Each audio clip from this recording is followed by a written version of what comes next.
Hello student, welcome to Swati's classes. आज हम देखेंगे फिफ्थ स्टैंडर्ड का EVS 1 lesson number 24 substances objects and energy. इस लेसन का सेकंड पार्ट। फर्स्ट पार्ट मैंने ऑलरेडी अपलोड कर दिया स्टूडेंट, अगर आपने नहीं देखा है तो चैनल को सब्सक्राइब कीजिए। इस लेसन का फर्स्ट पार्ट भी ज़रूर देखिए और इस चैनल पे आपको फिफ्थ स्टैंडर्ड के EVS 1 EVS 2 इंग्लिश और मैथ्स की भी वीडियो मिलेंगी, तो चैनल पे जाके प्लेलिस्ट में ज़रूर जाइए और वहाँ पे सारे लेसन देखिए, आपको स्टडी करने में ज़रूर हेल्पफुल होंगे। तो पहले पार्ट में हमने देखा था कि सब्सटेंसेस क्या होते हैं और स्टेट्स ऑफ सब्सटेंसेस हमने देखे थे, जैसे कि सॉलिड, लिक्विड, गैस। और जो रिमेनिंग पार्ट है लेसन का उसे हम देखेंगे इस वीडियो में।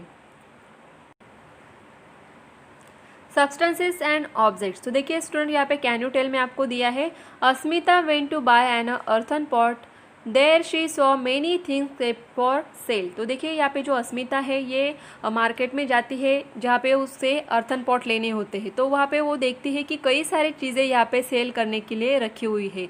अगर आप पिक्चर में देखोगे तो आपको यहाँ पे समझ में आएगा।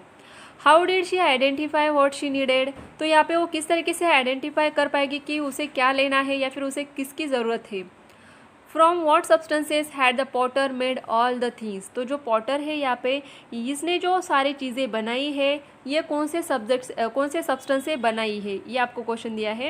And what is the difference between a substance and an object. तो देखिए यहाँ पे आपको कई सारे ऑब्जेक्ट्स दिख रहे हैं यहाँ पे कि पॉट्स होते हैं, यहाँ पे फ्लावर पॉट दिख रहे हैं, कई सारे ऑब्जेक्ट्स आपको यहाँ पे दिख रहे हैं। तो यहाँ पे जो सब्सटेंस है ये एक ही है, लेकिन जो ऑब्जेक्ट है अलग अलग बने हुए। तो यहाँ पे सब्सटेंस कौन सा यूज़ किया होगा, तो सॉइल, मिट्टी जो होती है उसे यूज़ किया जाता है यहाँ पे इस तरीके के पॉट या फिर ऑब्जेक्ट्स मिट्टी के बनाने के लिए। तो सब्सटेंस तो एक ही है, मिट्टी ही होती है, लेकिन इसी मिट्टी से कई सारे अलग शेप के, अलग साइज़ के ऑब्जेक्ट्स बनाए जाते हैं।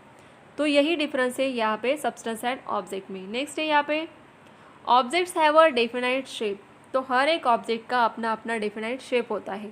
There parts are put together in a particular way. तो उनके जो पार्ट्स है अलग अलग होते हैं, पर्टिकुलर वे में हम लोग बनाते हैं।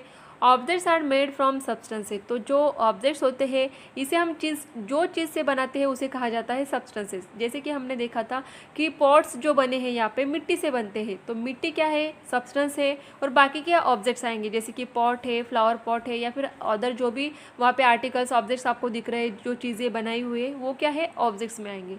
और एक एग्जांपल आपको यहाँ पे दिया है पिक्चर में, अगर आप देखोगे बैट, टेबल, चेयर ये दिख रहा है। Look at the objects in the picture above, what substance are they all made from. तो देखिए यहाँ पे आपको दिया है टेबल, बैट और ये प्लाईवुड जैसे दिख रहा है, चेयर है, ये सारी चीज़ें हमें अलग अलग दिख रही है, इनका साइज, शेप अलग दिखता है, लेकिन एक ही सब्सटेंस से बनी हुई। कौन से, ये दिया है आपको यहाँ पे वुड, वुड से बनी हुई सारी चीज़ें हैं। तो यहाँ पे वुड क्या है, सब्सटेंस है, और जो टेबल, बैट, चेयर ये दिख रहा है ये क्या है, ऑब्जेक्ट्स है। तो ये डिफरेंस है उनमें, ये आपको समझना है कि सब्सटेंस जो होते हैं उनसे ऑब्जेक्ट्स बनाए जाते हैं। नेक्स्ट है एनर्जी। कैन यू टेल में दिया है आपको, we make useful objects from a variety of substances. जैसे हमने अभी देखा कि सब्सटेंसेज से हम लोग यूजफुल ऑब्जेक्ट्स बना सकते हैं कई सारे। Another use of substances is that we get energy from some of them. तो कुछ सब्सटेंसेज ऐसे होते हैं जिनसे हमें एनर्जी मिलती है, कैसे ये हम देखेंगे। There is a car, its tank is full of fuel but it does not move, why is that. अगर कोई कार है और उसके टैंक में फ्यूल पूरा भरा हुआ है लेकिन फिर भी वो मूव नहीं होती है, ऐसा क्यों होगा। When we have run a long distance we feel tired, we have to stop, why is that. अगर हम लॉन्ग डिस्टेंस क्या कर रहे हैं, यहाँ पे काफ़ी देर से यहाँ पे भाग रहे हैं तो हमें क्या होता है, टायर्ड फील होता है, और हम लोग चाहते हैं कि हम क्या करें, अभी थोड़ा देर रुक जाए। तो ऐसा क्यों होता है, ये आपको क्वेश्चन दिया है। देखिए पिक्चर में भी दिख रहा है कि एक जो लड़की है ये थक चुकी है और यहाँ पे दिख रही है हमें, देखिए। Energy is required to do work. तो एनर्जी क्या होती है, जो भी हम लोग काम करते हैं, काम करने के लिए जो हमें चाहिए होती है वो क्या होती है, energy. The capacity of a body to do work is called energy. तो एनर्जी किसे कहा जाता है, कि हमारे बॉडी की जो कैपेसिटी होती है काम करने की, इसे ही एनर्जी कहा जाता है। When पेट्रोल और diesel burns in a motor vehicle energy gets release. तो देखिए जो कार होती है, बस होती है, जिनको हम चलाते हैं, तो उनमें अगर हम पेट्रोल डीजल डालेंगे तभी वो चल पाती है। अगर पेट्रोल डीजल हम नहीं डालते हैं तो वहाँ पे वो नहीं चल पाएगी, क्योंकि जो मोटर्स होते हैं, बस जो भी व्हीकल्स हैं उनके मोटर जो होते हैं उनमें डीजल, पेट्रोल बर्न्स होते हैं, और जो फिर एनर्जी होती है वही एनर्जी फिर यहाँ पे व्हीकल्स को मिलती है। When the petrol is finished or if it stops burning, the vehicle too stops running। अगर यहाँ पे पेट्रोल फिनिश हो जाता है या फिर पेट्रोल है लेकिन बर्न ही नहीं हो रहा है, अच्छे से काम ही नहीं कर पाएगा, तो व्हीकल नहीं चल पाता है, व्हीकल जहाँ है वहीं पे रुक जाएगा। When something burns energy gets release in the form of heat, अगर जब भी इस तरीके के बर्न्स होते हैं, when समथिंग बर्न्स, कुछ भी जब बर्न होता है तो एनर्जी रिलीज होती है। जैसे कि हमने देखा पेट्रोल डीजल है, ये बर्न होते तभी एनर्जी रिलीज होती है। तो ये किसके फॉर्म में रिलीज होती है? हीट के फॉर्म में रिलीज होती है। You have learn that in our body too energy is obtain by the burning of certain substances. तो जैसे हम लोग खाना खाते हैं, वो खाना डाइजेस्ट होने के बाद बर्न होता है और वही जो एनर्जी हमें मिलती है उसके कारण ही हम लोग क्या कर पाते हैं, काम कर पाते हैं। यहाँ पे देखिए आपको ट्रेन दिख रही है, बस सीएनजी बस दिख रही है। तो यहाँ पे कुछ जो व्हीकल्स होते हैं उनमें सीएनजी भी यूज़ किया जाता है, फ्यूल जिसे हम फ्यूल्स कहते हैं। तो फ्यूल जो होते हैं एक ही टाइप के नहीं होते, कई सारे उनके टाइप होते हैं। जैसे कि many machines can be run using a fuels, जैसे कि कोल है, diesel, CNG, LPG, petrol are all substances from which energy is obtain in the form of heat. तो देखिए आपको पिक्चर दिया है यहाँ पे, जैसे कि कोल, एलपीजी, बायोगैस, केरोसिन, ये क्या है, सब फ्यूल्स है, ईंधन जिसे हम कहते हैं। तो इनको यूज़ किया जाता है व्हीकल्स में, और जब ये बर्न होते हैं उनसे एनर्जी रिलीज़ होती है हीट के फॉर्म में, और तभी हम लोगों को जो व्हीकल्स होते हैं वो चल पाते हैं। When a person or vehicle moves, heat energy gets converted into motion। और जब ये हीट एनर्जी मिलती है, ये किस में कन्वर्ट होती है? फिर मोशन में। जैसे कि व्हीकल्स मूव हो रहे हैं, मतलब यहाँ पे उन्हें मोशन, गति मिल रही है, तो यहाँ पे हम कह सकते हैं कि हीट एनर्जी जो होती है कन्वर्ट होती है किस में? मोशन में, जब व्हीकल चलते हैं। Energy in the form of motion is called kinetic energy. तो इस तरीके की अगर एनर्जी मिलने के बाद कोई चीज़ मूव होती है, उसे मोशन मिलता है, तो उसे कहा जाता है काइनेटिक एनर्जी। जैसे कि अगर व्हीकल में हम लोग पेट्रोल डालते हैं, कार में अगर हमने पेट्रोल भरा हुआ है, डीजल भरा हुआ है और कार मूव हो रही है, चल रही है, तो उसे हम क्या कह सकते हैं? काइनेटिक एनर्जी मिल रही है। All moving things have a kinetic energy. सारी जो मूव होने वाली चीज़ें उसे कहीं ना कहीं से एनर्जी मिलती है, तो उसे हम काइनेटिक एनर्जी कहते हैं। For example, when the wind blows the wind mills turn and sailing boats and clouds move from one place to another. तो देखिए यहाँ पे आपको एग्जांपल दिया है, जो विंड मिल्स होते हैं ये किस तरीके से टर्न करते हैं? जब विंड आती है तभी ये क्या होते हैं? टर्न होते हैं अपने आप। सेलिंग बोट्स होते हैं, ये कैसे चलेंगे? जब हवा आती है तभी उनको मूव करती है। क्लाउड्स, इवन क्लाउड्स जो होते हैं एक जगह पे रहते हैं क्या? नहीं, जो विंड आती है, हवा आती है, उनके कारण वो एक जगह से दूसरी जगह पे जाते हैं। तो इन्हें भी क्या मिल रही है यहाँ पे? काइनेटिक एनर्जी, क्योंकि वो मूव हो रहे हैं। This work is possible only because of the kinetic energy of the wind. और ये सारी चीज़ें कब होंगी? कब सेलिंग बोट आगे बढ़ पाएगा या फिर जो विंड मिल है टर्न हो पाएगी? कब? जब विंड एनर्जी उन्हें मिलती है, काइनेटिक एनर्जी, जो विंड की काइनेटिक एनर्जी उन्हें मिलती है, तभी वो मूव हो पाते हैं। यहाँ पे देखिए आपको दो पिक्चर दिख रहे हैं। यहाँ पे जो बोट दिया है ये एक ही जगह पे है, लेकिन ये दूसरा जो बोट आपको दिया है कि यहाँ पे अगर विंड आती है तभी क्या होगा? ये बोट जो है यहाँ पे मूव हो रही है, मतलब यहाँ पे काइनेटिक एनर्जी उसे मिल रही है। नेक्स्ट पेज पे आपको दिया है, which other machines you know use kinetic energy to do certain task, how do they get this kinetic energy. तो ऐसे कुछ मशीन्स आपको पता है क्या उनको काइनेटिक एनर्जी की ज़रूरत होती है? अगर है तो किस तरीके की वो जो काइनेटिक एनर्जी उनको कैसे और कहाँ से मिलती है, ऐसा आपको क्वेश्चन दिया है। तो आपको आजू बाजू में आपको देखना है और इस तरीके का अगर कोई मशीन्स आपको पता है तो उनके नाम देने हैं। A ceiling fan, a mixer grinder, a water pump are machines in which kinetic energy is use. तो जो हम लोग फ़ैन यूज़ करते हैं, मिक्सर ग्राइंडर यूज़ करते हैं, तो उनको भी मूव होने के लिए ज़रूरी होती है एनर्जी, तो वहाँ पर भी काइनेटिक एनर्जी यूज़ होती है। They get kinetic energy from electricity. तो यहाँ पे विंड एनर्जी हमें मिल रही है क्या? नहीं। तो यहाँ पे एनर्जी किससे मिल रही है? इलेक्ट्रिसिटी से। Electricity is also a form of energy. तो इलेक्ट्रिसिटी जो होती है ये भी एक टाइप का एनर्जी ही होता है। तो इसीलिए हम कह सकते हैं कि सीलिंग फैन, मिक्सर, इनको काइनेटिक एनर्जी मिलती है कहाँ से? इलेक्ट्रिसिटी से। Find out what is the original source of energy for the electricity produce at a thermal power station. तो ये आपको फाइंड आउट करना है। यूज़ योर ब्रेन पावर में दिया है, what uses of heat energy do we see in our daily life. तो heat energy किस तरीके से हमें यूज़ होती है डे टू डे लाइफ में, ये आपको देखना है। Other forms of energy, other कौन से फॉर्म है फिर एनर्जी के? We use several devices in which work is done using not heat but other forms of energy. तो देखिए हर एक चीज़ में तो हीट यूज़ नहीं होती है, अदर फॉर्म्स भी यूज़ होते हैं। तो कैसे? For example we use electricity to run the TV. तो देखिए टीवी के लिए हम लोग इलेक्ट्रिसिटी यूज़ करते हैं। In it the electricity is converted into light and sound energy. तो देखिए जब हम लोग इलेक्ट्रिसिटी प्रोवाइड करते हैं टीवी को तो हमें वो लाइट ये कन्वर्ट होती है लाइट में और साउंड में, इसीलिए हमें टीवी पे दिखाई भी देता है और सुनाई भी देता है। इन अ सोलर कुकर और solar water heater solar energy is use. तो आपने ये देखा होगा, सुना होगा कि सोलर एनर्जी मतलब जो सूरज से मिलने वाली एनर्जी होती है उसे सोलर एनर्जी कहा जाता है। तो वो जो हीट है वहाँ पे ऑब्जर्व की जाती है सोलर कुकर्स में और सोलर वाटर हीटर्स में और फिर उन्हें एनर्जी मिलती है। यहाँ पे सूरज से मिलने वाली, सन से मिलने वाली एनर्जी को यूज़ किया जाता है। नेक्स्ट दिया है आपको plants use sunlight to prepare their own food. तो जैसे आपको भी पता है कि जो प्लांट्स होते हैं अपना खाना, अपना फूड किस तरीके से तैयार करते हैं।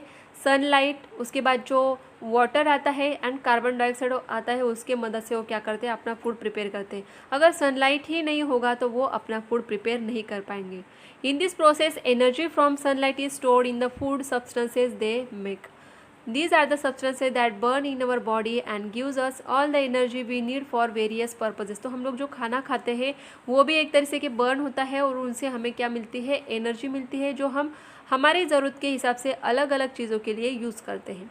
When we burn substances like coal, mineral oil, the stored energy they contain is converted into heat energy। अगर कोल है, मिनरल ऑयल है, उनमें जो एनर्जी स्टोर होती है उसे ही हम लोग क्या करते हैं, as a heat energy use करते हैं। Sources of energy. तो एनर्जी के सोर्सेस कौन से हैं? We use various forms of energy such as a heat, light, sound, electricity and kinetic energy to do different task. तो देखिए यहाँ पे सोर्सेस ऑफ एनर्जी दिए, टाइप्स दिए, किस तरीके की एनर्जी होती है। हीट एनर्जी होती है, लाइट एनर्जी होती है, साउंड, इलेक्ट्रिसिटी, काइनेटिक एनर्जी होती है। In today's world our main sources for all this forms of energy are fuels and electricity. अगर आज की हम बात करेंगे तो सबसे ज़्यादा तो फ्यूल्स यूज़ होता है और दूसरा होता है electricity. And to produce electricity many power station use fuels. तो बहुत सारे जो पावर स्टेशन होते हैं इलेक्ट्रिसिटी बनाने के लिए, तो वहाँ पे फ्यूल्स ही यूज़ किए जाते हैं। डू यू नो में आपको दिया है stores of coal and mineral oil on earth are limited. तो देखिए जो कोल हमें मिलता है या फिर जो मिनरल ऑयल जो हमें मिलता है ज़मीन से, इनके जो सोर्सेस है ये ज़्यादा नहीं है, ये लिमिटेड है अर्थ के ऊपर, जहाँ पे लिमिट में ही हमें ये सोर्सेस मिलते हैं। In future we will have to use mainly solar energy and atomic energy for the purpose of producing electricity. आज हम लोग इलेक्ट्रिसिटी प्रोड्यूस करने के लिए फ्यूल्स को तो यूज़ कर लेंगे, लेकिन हमारी जो फ्यूचर जनरेशन होंगी उनके टाइम तो ये सोर्सेस नहीं रहेंगे अगर हम लोग आज ही पूरा यूज़ करते हैं, क्योंकि जो सोर्सेस होते हैं कोल, मिनरल ऑयल के, ये लिमिटेड है। तो इसीलिए हमें भविष्य में क्या करना होगा कि जो एटॉमिक एनर्जी, सोलर एनर्जी है, उनसे ही एनर्जी लेनी होगी, प्रोड्यूस करनी होगी इलेक्ट्रिसिटी भी। देखिए आपको यहाँ पे पिक्चर दिया है किस तरीके से जो गार्बेज होता है उससे भी इलेक्ट्रिसिटी बनाई जाती है, प्रोड्यूस की जाती है। उसके बाद कोल दिया हुआ है। देन डैम्स जो होते हैं वहाँ पे पानी के थ्रू यहाँ पे क्या किया जाता है, इलेक्ट्रिसिटी प्रोड्यूस की जाती है। उसके बाद हीट जो होती है ज़मीन से निकलने वाली थर्मल हीट जो होती है उस हीट को यूज़ किया जाता है। एंड देन विंड मिल जो होते हैं इस तरीके के, पवन चक्की जिसे हम कहते हैं। तो ये कई सारे तरीके हैं जिनसे इलेक्ट्रिसिटी प्रोड्यूस की जाती है। देन नेक्स्ट हम देखेंगे यहाँ पे डू यू नो में there are batteries which produce electricity using sunlight, they are called solar batteries. तो अभी सोलर बैटरीज भी बनाई गई है, ऐसी बैटरीज जो सनलाइट्स के थ्रू क्या होती है, उन्हें इलेक्ट्रिसिटी प्रोड्यूस कर पाती है, तो इसीलिए उन्हें सोलर बैटरीज कहा जाता है। The heat of the sun, flowing water and wind do not get depleted. तो देखिए सन है ये तो हमेशा ही रहने वाला है, ये तो उनकी जो सन से निकलने वाली एनर्जी तो लिमिटेड नहीं होती है। फ्लोइंग वाटर, हमेशा रेन होगा, पानी बहेगा तो फ्लोइंग वाटर भी हमेशा मिलेगा हमें। विंड, हवा जो है ये भी हमेशा मिलने वाली है, तो ये डिप्लेटेड सोर्सेस नहीं है, ये हमेशा हमें अनलिमिटेड क्वांटिटी में मिलने वाले हैं। Beside they do not cause pollution when use to produce electricity. लेकिन हमें यहाँ पे ये ख्याल रखना है कि इलेक्ट्रिसिटी के लिए अगर हम इन लोगों को यूज़ कर रहे हैं, सन, वाटर या फिर विंड को, तो उन्हें पोल्यूट नहीं करना है। But producing electricity by this methods is expensive. लेकिन इन चीज़ों से अगर हम इलेक्ट्रिसिटी प्रोड्यूस करते हैं तो उसके लिए ये मेथड काफ़ी एक्सपेंसिव होता है, पैसा ज़्यादा लगता है। And in any method of electricity generation resources from the environment have to be use. तो कई सारे जो रिसोर्सेज है हम लोग एनवायरनमेंट से यूज़ कर सकते हैं इलेक्ट्रिसिटी प्रोड्यूस करने के लिए। Hence making a habit of using the minimum amount of electricity is necessary in today's world. तो हम सबसे बेस्ट जो तरीका होता है ये हम लोग यही कर सकते हैं कि इलेक्ट्रिसिटी जितनी ज़रूरत है उतनी ही हमें यूज़ करनी चाहिए, उसको वेस्ट नहीं करना चाहिए। ऑलवेज रिमेंबर में आपको दिया है sunlight, wind and water are non exhaustible sources of energy. Non exhaustible sources मतलब जो ख़त्म नहीं होने वाले, जो अनलिमिटेड सोर्सेस है उन्हें कहा जाता है exhaustible sources. They must be use to the maximum extent as alternative sources of energy. जो बाकी के फ्यूल्स है वो तो लिमिटेड है, तो उनके लिए अल्टरनेटिव सोर्सेस हम लोग यूज़ कर सकते हैं यहाँ पे sunlight, wind and water. What we have learn, इस लेसन से हमने क्या क्या सीखा। Every substance we see around us is made of minute particles. तो हर एक जो ऑब्जेक्ट, जो भी सब्सटेंसेस हमें दिखते हैं ये माइन्यूट पार्टिकल से बने हुए हैं। We can make different objects from the same substance. एक ही सब्सटेंस से कई सारे ऑब्जेक्ट्स हम लोग बना सकते हैं। जैसे कि वुड है तो उससे चेयर भी बनती है, टेबल भी बनता है, कबर्ड भी बनता है, कई सारी चीज़ें बनती हैं। Substances are in the solid, liquid और गैसियस स्टेट। तो ये आपको अच्छे से याद रखना है कि सब्सटेंसेस की स्टेट ऑफ सब्सटेंसेस कौन सी होती है, solid, liquid and gas. The capacity of a body to do work is called energy. तो एनर्जी क्या होती है, हमारी बॉडी की काम करने की जो कैपेसिटी होती है उसे कहा जाता है energy. All moving things have a kinetic energy. Various forms of energy such as the heat, light, sound, electricity are use to do different kinds of work. Sunlight, wind and water are non exhaustible sources of energy, जैसे हमने lesson में discuss किया है। तो देखिए student, ये सारी जो चीज़ें हैं आपको सिर्फ पढ़नी नहीं है, इनको याद भी रखना है और अपने डे टू डे लाइफ में भी इस्तेमाल करना है। जैसे कि इलेक्ट्रिसिटी को अच्छे से यूज़ करना, ये चीज़ भी आप कर सकते हो। तो देखिए स्टूडेंट, अगर आपको ये वीडियो अच्छी लगे तो वीडियो को लाइक ज़रूर कीजिए और चैनल को अभी तक सब्सक्राइब नहीं किया है तो सब्सक्राइब ज़रूर कीजिए।